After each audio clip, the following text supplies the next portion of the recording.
함께 읽을 본문은 누가복음 15장 11절부터 24절 말씀입니다.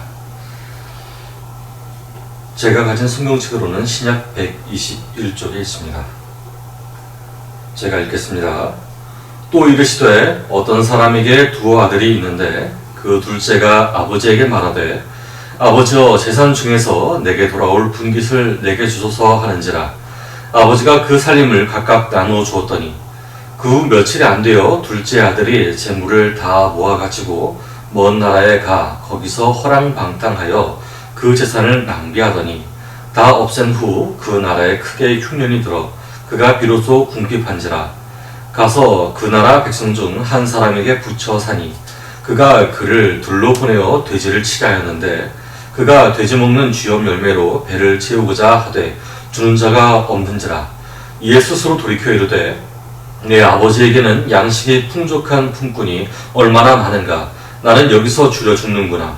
내가 일어나 아버지께 가서 이르기를 아버지 내가 하늘과 아버지께 죄를 지었사오니 지금부터는 아버지의 아들이라 일컬음을 감당하지 못하겠나이다. 나를 품꾼의 하나로 보소서 하리라 하고 이에 일어나서 아버지께로 돌아가니라. 아직도 거리가 먼데 아버지가 그를 보고 치근히 여겨 달려가 목을 안고 입을 맞추니 아들이 이르되 아버지 내가 하늘과 아버지께 죄를 지었사오니 지금부터는 아버지의 아들이라 일컬음을 감당하지 못하겠나이다 하나 아버지는 종들에게 이르되 제일 좋은 옷을 내어다가 입히고 손에 가락지를 끼우고 발에 신을 신기라.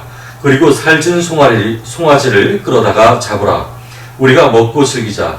이 내 아들은 죽었다가 다시 살아났으며 내가 잃었다가 다시 얻었노라 하니 그들이 즐거워하더라. 아멘.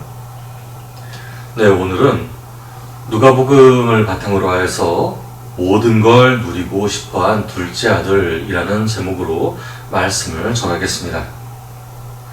사람에게는 비교의식이 있습니다. 이 비교의식은 인류가 오랜 세월 동안 걸쳐서 체험한 문화인 동시에 선조들에게 배우게 된 문화죠. 비교의식은 곧 생존 문화와 연결이 되어 있습니다. 과일을 비교해 볼게요. 여기 배고픈 한 사람이 있습니다. 그리고 나무에 달린 열매를 바라봅니다. 처음에는 배고픔에 아무거나 따서 먹었습니다.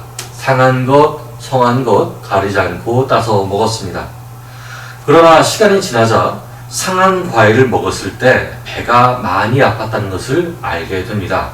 그리고 좀 더 깨끗한 과일을 찾아 먹으려고 하죠. 즉, 비교한다는 것은 생존과 연관이 있게 되어 있습니다. 사람은 그렇게 먹을 것과 쓸 것, 입을 것 등을 비교합니다. 생존을 위해 선택했던 비교의식이죠. 나아가서 사람도 비교하고요, 국가도 비교하게 됩니다. 그러나 그러한 비교의식이 온전히 자기 편일까요? 혹시 하나님의 뜻을 거스르는 도구가 되지 않을까요? 더 나아가 편하게만 여겼던 비교의식이 도리어 자기 자신을 해치고 있지는 않을까요? 오늘 본문에서는 한눈에 봐도 비교가 가능한 두 아들이 등장합니다. 11절과 12절을 함께 읽어보겠습니다. 시작.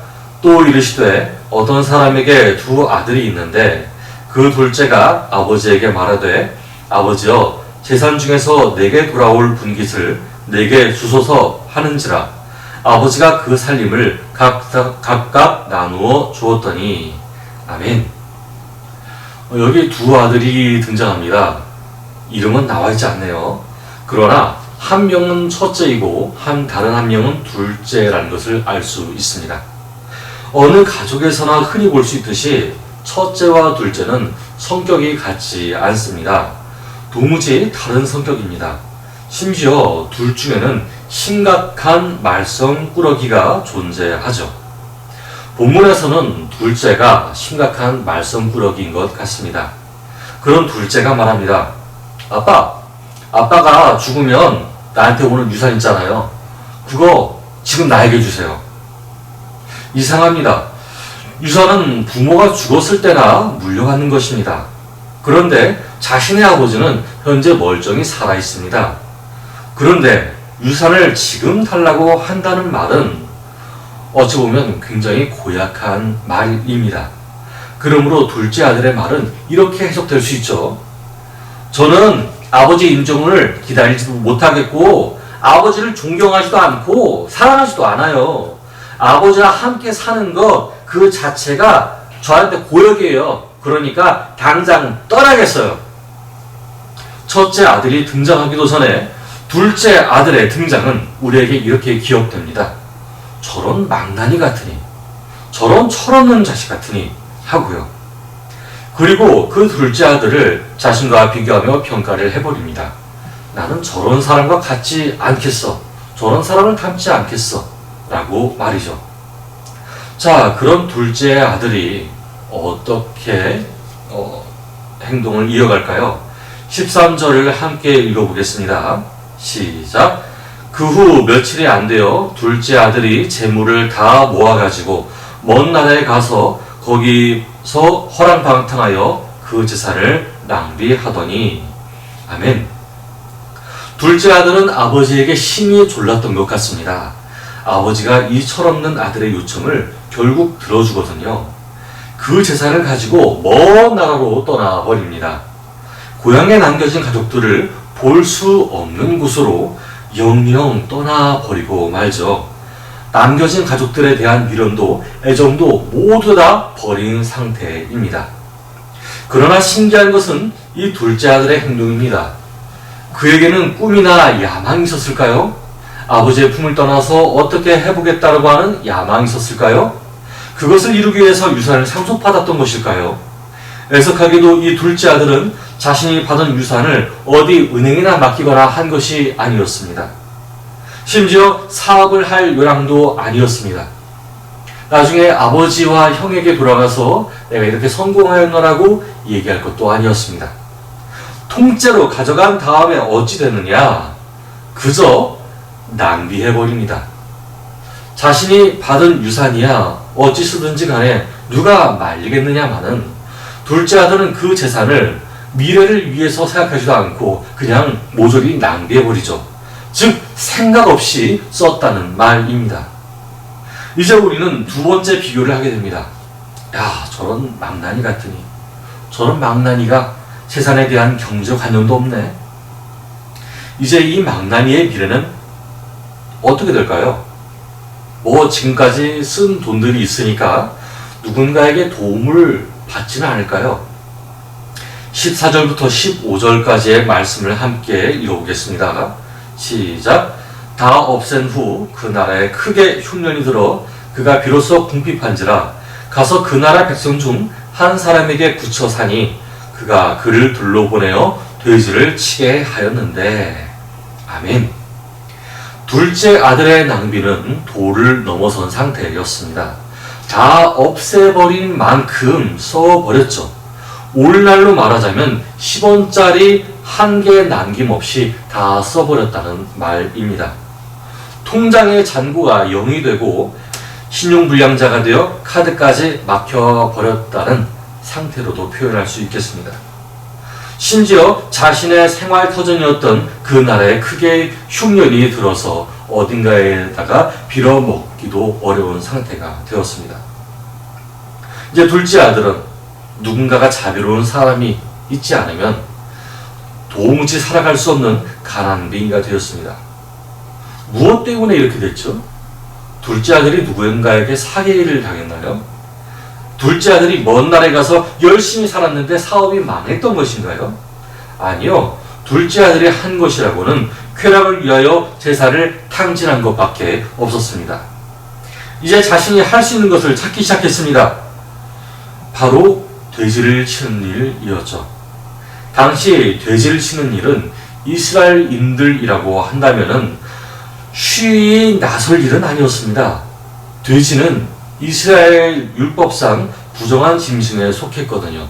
그래서 이스라엘 사람들은 돼지를 키우지도 않았고 먹지도 않았습니다. 아마 둘째 아들은 돼지 사육을 허용하는 그리스 지역에서 문화와 향락을 누리다가 돼지를 치게 된 것 같습니다. 여러분 보세요. 이 둘째 아들은 비교의식이 너무나 강했습니다. 그가 누리고 싶은 것을 모두 누리고 싶었어요. 그래서 그 당시에 문화와 향락의 도시 그리스로 갔고요. 기록되지 않았지만 그가 낭비했다는 것은 그가 비교의식이 너무나 강했다는 것을 알 수 있습니다. 삶을 비교하여 누구보다도 자유로워지고 싶었고요. 삶을 비교하여 누구보다도 맛있는 것을 먹고 싶어 했습니다. 삶을 비교하여 누구보다도 호화로운 탈 것을 즐겼고요. 삶을 비교하여 누구보다도 성적인 쾌락을 즐기고 싶어 했을 것입니다. 둘째 아들의 비교 대상은 누구인지 알지 못합니다. 그러나 그는 당시의 모든 세상에서 비교 불가능한 것을 평생 누리고 싶어 했죠. 그러나 결국 나락으로 떨어졌습니다. 그게 바로 돼지를 치는 일이었죠. 이제 둘째 아들은 도심지가 아닌 들로 나가게 되었습니다. 그가 원했던 곳에서 멀어진 삶이 그곳에 있었습니다. 과연 둘째 아들은 그곳에서 다시 자신의 부를 되찾았을까요? 16절 말씀을 함께 읽어보겠습니다. 시작. 그가 돼지 먹는 쥐염 열매로 배를 채우고자 하되 주는 자가 없는지라. 아멘. 쥐염 열매는 평소 가축들에게 주는 나무 열매였습니다. 그리고 가난한 사람들이 먹는 최후의 식량이기도 했죠. 그러나 그 쥐염 열매조차 자신에게 허용되지를 않았습니다. 아니, 그냥 쥐염 열매 따먹으면 되지 않을까요? 아니요. 둘째 아들이 그 쥐염 열매로 자기 배를 채우고자 했지만 그것을 준 자가 없었어요. 즉, 둘째 아들의 고용주가, 이 돼지치기의 고용주가 쥐염 열매를 먹는 것조차 허용하지 않았다는 이야기입니다. 둘째 아들은 자신이 옮겨온 나라에서, 향락을 누리고자 했던 나라에서 나락으로 떨어져 돼지의 가치보다도 못한 삶을 살고 있는 것이었어요. 이 얼마나 비참한 삶입니까? 이제 둘째 아들은 자기가 매정하게 떠나온 고향을 회상합니다. 모든 정과 아버지에 대한 모든 추억을 내다버린 채 떠나온 고향을 생각하게 됩니다. 17절부터 19절 말씀을 함께 읽어보겠습니다. 시작. 이에 스스로 돌이켜 이르되 내 아버지에게는 양식이 풍족한 품꾼이 얼마나 많은가. 나는 여기서 줄여 죽는구나. 내가 일어나 아버지께 가서 이르기를 아버지, 내가 하늘과 아버지께 죄를 지었사오니 지금부터는 아버지의 아들이라 일컬음을 감당하지 못하겠나이다. 나를 품꾼의 하나로 보소서 하리라 하고. 아멘. 아버지에게 모진 말을 하면서까지 유산을 받아온 둘째 아들은 자신의 행동에 대해서 후회하기 시작했습니다. 그가 아버지의 집을 떠나오기까지 키워왔던 비교의식은 한편으로 자신에게 모든 것을 누리게 해 주었습니다. 그러나 그것이 절대로 영원하지 않았죠. 다른 한편으로 그 비교의식은 자신을 나락으로 끌고 가는 함정이 되어버렸습니다. 누구보다 누리고자 했던 이상적인 쾌락의 삶이 이렇게 마치게 될 줄이야 누가 알 수 있었을까요? 이제 아들은 고향집을 떠올립니다. 그 집에서 자신의 종들은, 자기 집에서 있었던 종들은 흉년이든 풍년이든 배를 죽이는 일이 없었습니다. 모든 것이 풍족한 상태를 떠올립니다. 되지 못한 삶을 살고 있는 현재의 자신보다 고향집의 종들이 더욱 인격적인 삶을 누리고 있었던 것을 기억합니다. 둘째 아들은 이제 아버지의 집으로 향합니다. 아버지께 아들로서 가기가 부끄러우니 종의 신분으로라도 살 것을 이야기할 작정으로 갑니다. 둘째 아들은 하나님과 아버지 앞에 죄를 지었습니다. 그걸 절실히 깨달으니 한탄밖에 나오지 않습니다.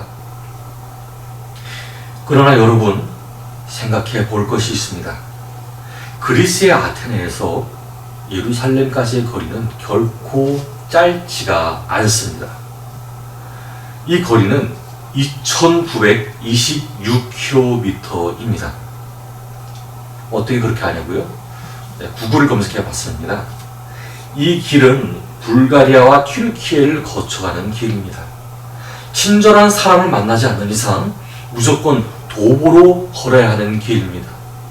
그 당시 로마가 수많은 도로를 건설을 했지만 그 도로를 이 막내 아들은 걸을 수가 없습니다. 신분이 낮아지는 사람이었거든요. 웬만한 지위를 가진 사람이 아닌 이상은 그 도로를 걷지도 못하고 마차를 타지도 못합니다. 하루에 10시간씩 걸어서 간다가 하더라도 그리스로부터 이스라엘까지의 길은 좋게 70일은 걸리는 길이었습니다. 옷은 해지고 신발은 닳았습니다. 간신히 형태를 유지한 옷만이 그에게 있겠죠. 몸은 도무지 먹지 못하여서 뼈만 앙상하게 남은 상태였을 것입니다. 둘째 아들은 집으로 오는 길에 그저 온 것이 아니고 야생 동물의 위협과 사람을 납치해가는 노예 상인들의 위협도 많이 받았을 것입니다. 그러나 여러분, 그 둘째 아들은 고향으로 돌아오는 길에 자신이 가치 있게 여겼던 모든 비교의식이 더 이상 자신의 삶의 목적이 되게 하지 않았습니다. 비교의식이 있었지만, 비교의식을 내 몸으로 체득했었지만 더 이상 그것이 목적이 된 삶으로 바뀌지 않았습니다. 이제 둘째 아들은 모든 것을 버렸습니다. 그의 목적은 오직 아버지의 집밖에 없었기 때문입니다. 이제 둘째 아들이 자기 고향에 다다랐을 때였습니다. 그 누가 자기를 알아보며 반겨줄까요? 많은 재산을 가지고 아주 건강한 상태에서 호화스러운 옷을 입으면서 떠났던 그 둘째 아들이 이제는 거렁뱅이가 되어서 허름한 옷, 초췌한 얼굴, 냄새나는 몸으로 그 고향 땅을 밟았을 때 그를 알아볼 수 있는 사람이 있을까요? 그러나 그를 알아보는 한 사람이 등장합니다. 20절과 21절 말씀을 함께 읽어보겠습니다. 시작. 이에 일어나서 아버지께로 돌아가니라. 아직도 거리가 먼데 아버지가 그를 보고 치근히 여겨 달려가 목을 안고 입을 맞추니 아들이 이르되 아버지, 내가 하늘과 아버지께 죄를 지었사오니 지금부터는 아버지의 아들이라 일컬음을 감당하지 못하겠나이다 하나. 둘째 아들이 집으로 돌아오는 길에 아무도 그를 못 알아볼 그를 발견한 한 사람이 등장합니다.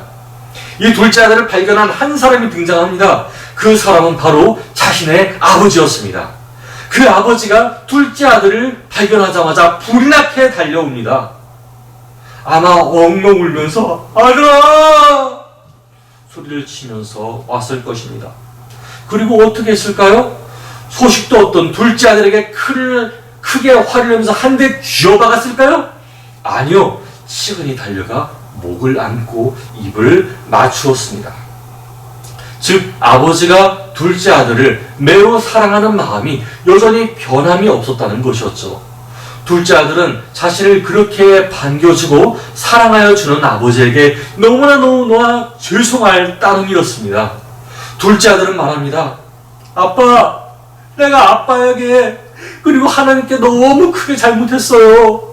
그 잘못이 너무 커서 아빠의 아들이라고 하는 것을 저는 감당하지 못하겠어요. 그러나 그 말에 아버지는 알 수 있었죠. 둘째 아들이 모든 세상 쾌락에 대한 비교의식을 버렸다는 것과 결코 짧지 않은 거리를 목숨을 걸고 왔다는 것을 말이에요. 이렇게 돌아온 아들에게 아버지는 무엇을 했을까요? 22절부터 24절을 함께 읽어보겠습니다. 시작. 아버지는 종들에게 이르되 제일 좋은 옷을 내어다가 입히고 손에 가락지를 끼우고 발에 신을 신기라. 그리고 살찐 송아지를 끌어다가 잡으라. 우리가 먹고 즐기자. 이에 내 아들은 죽었다가 다시 살아났으며 내가 잃었다가 다시 얻었노라. 하니 그들이 즐거워하더라. 아멘. 아버지는 온전히 뉘우치고 돌아온 둘째 아들에게 종으로서 받아줄 마음이 없었습니다. 오직 자신의 사랑스러운 둘째 아들로서 반겼죠. 아버지는 둘째 아들이 너무나도 사랑스러웠습니다. 그가 회개했기 때문에 만이 아니고 자신의 사랑하는 둘째 아들이 그 먼 길에서 다시금 자신에게 돌아온 것만으로도 너무나 기뻐하고 즐거워했습니다. 둘째 아들은 제일 좋은 옷으로서 높은 사람들이 입는 옷을 입게 되었습니다. 가락지, 즉 반지를 손가락에 끼움으로써 종이 아닌 신아들이라는 권위도 회복합니다. 마지막으로 신발을 신기는데요. 이 신발은 자유인을 뜻합니다. 더 이상 여기저기 돌아다니면서 정처 없이 떠돌아다니는 나그네가 아니고 집 안의 종도 아닌 주인으로서의 신분이 회복된 것이죠. 이어 아버지는 살찐 송아지를 잡아다가 먹고 즐기자고 이야기합니다. 배고픈 배가 채워집니다. 둘째 아들이 겪은 모든 궁핍함과 괴로움 속에서 있었던 모든 날들이 한꺼번에 격려받는 순간이었죠. 여러분, 저와 여러분은 비교의식을 갖고 살아갑니다. 안타까운 것은 오늘날 적지 않은 분들이 인생의 목적이 비교의식이라는 흐르는 물에 뿌려버립니다. 내 목적을 비교의식이라는 곳에 맡겨버리는 거예요. 비교의식이 지금까지는 매우 편했어. 내가 살아온 날들 가운데에서 이 비교의식이라고 하는 것은 정말 좋은 것 같아. 그러면서 자기의 목적까지 거기다 맡겨버립니다. 수많은 사람들이 이렇게 살고 있어요. 하지만 이것은 죄로 다가옵니다. 자신과 자녀와 심지어 이웃을 해치는 죄입니다. 인생의 목적이 그렇게 버려지면 인생은 살아있으나 죽은 것이 됩니다. 자기 인생을 다 가진 것 같으나 실제로는 잃어버린 인생이 되는 것이죠. 여기 성경에 나오는 둘째 아들처럼요. 우리는 이것을 죄의 즉 사망이라고 표현할 수 있습니다. 그러나 둘째 아들이 자기가 의존했던 비교의식에 휘둘려 살았다고 한 것을 느끼는 순간, 그것을 후회하는 순간 돌아올 수 있었습니다. 돌아오는 길은 멀고도 험했습니다. 그러나 그 길은 회복의 길이었습니다. 그 실수로 인해 수중에 남는 것은 없었죠. 하지만 돌아왔을 때 그 두 손은 채워졌습니다. 여러분, 하나님은 아버지처럼 회복을 주시는 분이십니다. 돌아오는 이에게 친히 회복을 주시고 입을 맞추시며 그 몰골이 어떻든지 간에 다시 싸매어 주시며 그가 어떻게 죄를 지었든지 간에 그가 회개하고 돌아오면은 당장에 달려와서 친히 자녀의 신분으로 오게 하십니다. 여러분, 이 본문은 본래 유대인들이 죄인이라고 여겼던 이들, 사회적으로 수치스러웠던 이들을 사랑하신 하나님의 마음이라고 기록됩니다. 앞서 우리는 막내 아들을 계속 비교했습니다. 아마 쟤는 첫째 아들처럼 좋은 아이는 아니었을 거야. 저런 망나니. 저런 경제관념 없는 녀석. 비교했을 것입니다. 유대인들은 이렇게 비교를 했습니다. 그들이 싫어하는 사람들, 그들이 안타까워하는 사람들, 그들이 보기에 부정해 보이는 사람들을 모조리 비교했습니다. 저런 미래가 없는 사람. 그러나 여러분, 우리는 모든 것을 누리고 싶고 모든 것을 갖고 싶고 남보다 좋은 것, 사치스러운 것, 나름대로 존중받는 것들을 바라지는 않습니까? 여러분, 저도 하나님 앞에 죄인입니다. 그들도 죄인이지만 저도 하나님 앞에 죄인입니다. 저 또한 매 순간 비교의식 때문에 물질적인 것뿐만 아니고 정신적인 것까지도 휘둘리며 사는 경우가 너무 많았음을 고백합니다. 그러나 하나님의 살아계심을 의지하면서 제 중심을 바로 잡아갑니다. 언제든지 돌아온 탕자처럼 후회스러운 삶을 살 수는 없으니까요. 여러분, 하나님께서는 오늘날 하나님의 살아계심을 의지하라고 이야기하십니다. 하나님은 실존하시고 영원하십니다. 하나님은 인류가 비교의식에 목매어 살지 않기를 바라십니다. 이 하나님을 의지하시길 바랍니다. 하나님은 하나님 안에서 자유함을 누리는 삶을 살기를 원하십니다. 우리 믿음의 공동체가 비교의식을 버린 삶을 살게 될 때 이 공동체는 천국 복음을 전하는 공동체가 됩니다.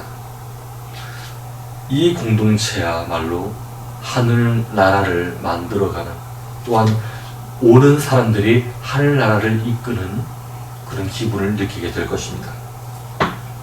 이런 하나님을 의지하면서 하나님 말씀을 매 순간 묵상하며 온전한 자유를 누리는 저와 여러분 되기를 바랍니다. 함께 기도하겠습니다. 하나님 감사합니다. 오늘 말씀을 통해서 저희에게 깨닫게 하셨습니다. 하나님, 저희는 비교의식이 많습니다. 그래서 이 세상 것들을 많이 누리고 싶어 합니다. 누군가가 우리에게 일부러 알려주지 않아도 우리는 스스로를 비교합니다. 내가 먹고 있는 것, 내가 쓰고 있는 것, 내가 타고 있는 것, 내가 살고 있는 것을 비교합니다. 비교하면서 살아갑니다.